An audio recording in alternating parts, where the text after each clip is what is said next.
So the transfer rumors turned out not to be true. I have not been signed by Tinkoff Saxo despite the long-running Cycling News interview in which the garrulous Russian oligarch who bankrolls the team agrees with basically everything I've ever said about the UCI. No, instead he decided to offer a 3-year contract to someone who didn't even win any tour stages this year. Noob.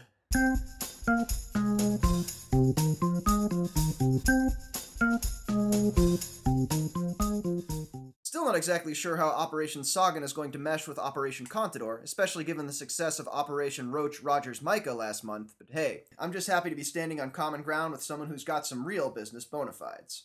See, that's what NBC always says, that I just don't understand the business side of it. Clearly I missed the Tuck School extension course describing the path to business success through publishing as many Lance Armstrong stories as possible on your website. But I mean, what else is NBC gonna publicize? It's not like there's any big world-level events coming up in the US this month that they're the broadcaster for or anything. Anyway, I dispute the notion that I'm particularly bad at this business thing. Like, take this Velo News piece, for example, with the title and the disclosure.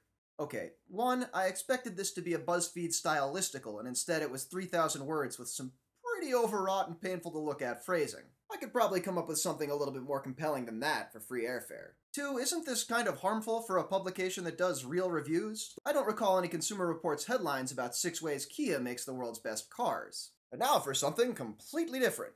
This week's t-shirt donor is The Feed, which provides nutritional goodies for athletes and even offers subscription shipments. The truly absurd number of products and brands they carry lets them custom tailor orders to your specific needs or tastes. Plus, they write neat little custom messages inside the box, like, "This is apparently me, except I'm smiling and not in oxygen debt." The Tour of Utah is currently underway, and while fans saw maybe 2 riders they didn't want to see jousting for the GC earlier in the week, the race has been a great showcase for US domestic teams against World Tour level talent. Optum's Eric Young won Stage 5 in a sprint finish, while Jurek Kocian of SmartStop wore the leader's jersey for a couple of days. There was even a bit of drama over Belkin not respecting Kocian at the end of Stage 3, but if anything, that draws a little reader interest and makes people focus on the sprints. Or at least filming them better.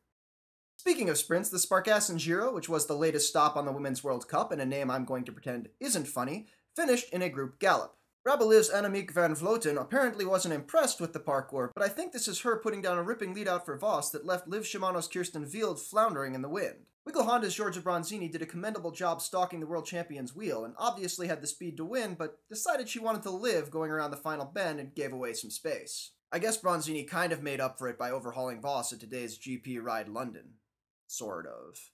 Tour of Poland also took place this week, and Tinkoff Saxo's Rafael Majka took the overall win in those rarest of exciting finishes, a close TT. Of course, Majka also winked at the camera during last month's Tour de France, so obviously, wait for it, he must be doping. While it would be nearly as pseudoscientific of me to point out that Majka was 13th today, or 6 minutes back in the Tour's time trial, for those of you interested in actual data, Cycling Tips managed a 3-up interview that simplified without dumbing down the concept. The TLDR from Mike Puchowitz, Ross Tucker, and the Finnish Twitter user whose handle I will Americanize into Maddie Pryorly is still a very omnidirectional maybe, but this interview is a far more approachable read. Cycling Tips also had an interview with sports scientist Robin Perisotto, who in response to some of the Tinkoff criticism I mentioned at the top of the show, said, "Sorry, that's just how long the biopassport process takes."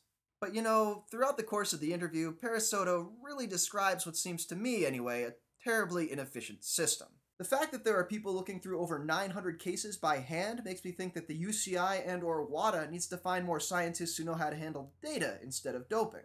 Especially when the existing screening software couldn't even seem to flag Armstrong's 1 in a million shot of being clean data from the 9:10 comeback. At the very least, the UCI should have immediate electronic access to the laboratory documentation that's supposed to be prepared at the time of every control and test. This is something Perisotto mentions as another colossal time sink in the biopassport process. Of course, when I tried to find more information on screening in the ATOM system on the World Anti-Doping Agency website, I was greeted with a broken link. So you know, Oleg, there's just another issue for you to toss into the pile, in case you're hiring again soon. I'm Cosmo Catalano, and that was the week in bike.